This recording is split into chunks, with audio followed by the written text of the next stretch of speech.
Good day. Here are the headlines from the Philippine News Agency.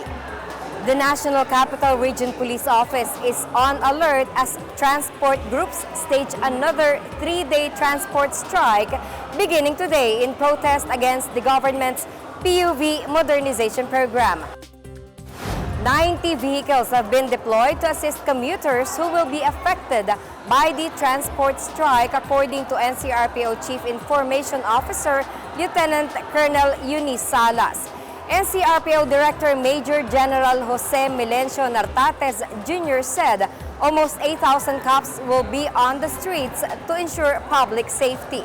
Meanwhile, the Department of Education announced the suspension of face-to-face classes in all public schools nationwide on April 29 and 30 due to the strike and the continuing high heat index. Activities organized by regional and school division offices scheduled on these dates may push through, provided that measures to ensure the safety of all participants have been carefully considered.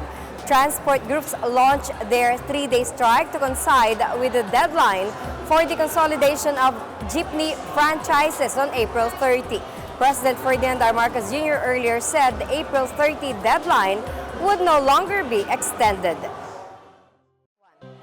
The Luzon Grid will be placed on yellow alert this afternoon due to low energy reserves, according to the National Grid Corporation of the Philippines. In an advisory, the NGCP said the yellow alert will be implemented from 3 p.m. to 5 p.m. and from 8 p.m. to 11 p.m. It said over 20 power plants in the grid have been forced outage while one plant is running on limited capacity.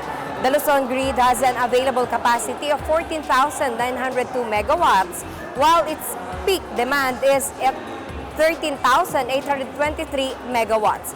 Meanwhile, Meralco advised its corporate and commercial consumers, especially those who are part of their uninterruptible load program, to prepare their generator sets to help save on electricity and prevent a power outage. Authorities have spotted ships from China's People Liberation Army Navy patrolling near the Balikatan Multilateral Maritime Exercise or MME area of Palawan's waters over the weekend. On Sunday, the planned vessel with bow number 578 was first spotted around 9 a.m. sailing in the northern part of Palawan between 7 and 8 nautical miles of the MME flotilla. Western Command spokesperson Captain Ariel Joseph Coloma said that while they could not speak for China, they are monitoring and reporting their movements. A planned vessel with bow number 793 was previously spotted Saturday but had already left the vicinity. Filipino-American and French naval vessels were conducting a search and rescue training with photo exercise in the area on Sunday. Coloma said they were not bothered by the presence of the uninvited Chinese ships as they have not shown any provocation. The Balikatan exercise, which started on April 25, will end today, April 29. A high-ranking official of the National Security Council said that the Philippines will never agree to any agreement that would recognize China's claim over Ayungin Shoal in the West Philippine Sea. In a statement, NSC Assistant Director General Jonathan Malaya said that any Philippine agreement to internal understanding or new model would be interpreted as acceptance or recognition of China's control and administration over Ayungin Shoal as its territory. Said that since Ayungin Shoal is a part of the exclusive economic zone of the Philippines, the government cannot agree to any such understanding that violates the country's constitution or international law. Malaya's statement comes amid claims that China and the Philippines made 2 new deals last year to reduce tensions in Ayungin Shoal. He also urges the public, most especially the media, to take all statements about the WPS from the China Embassy with a grain of salt, describing them as part of Chinese propaganda aimed at sowing division in the Philippines over the issue. Malaya reiterated that any understanding without the authorization of the President of the Philippines holds no force or effect and that the Philippines will continue to act within the bounds of international law. The Philippine National Police has deferred the implementation of the policy regulating tattoos among its officers and applicants.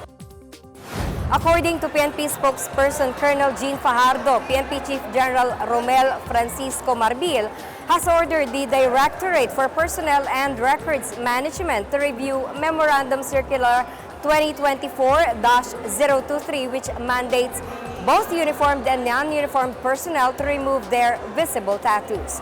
Fajardo said Marbil wants a review of the policy before it is fully implemented, particularly on the provision requiring officers and staff to remove all visible tattoos while in uniform, citing concerns about health and financial issues.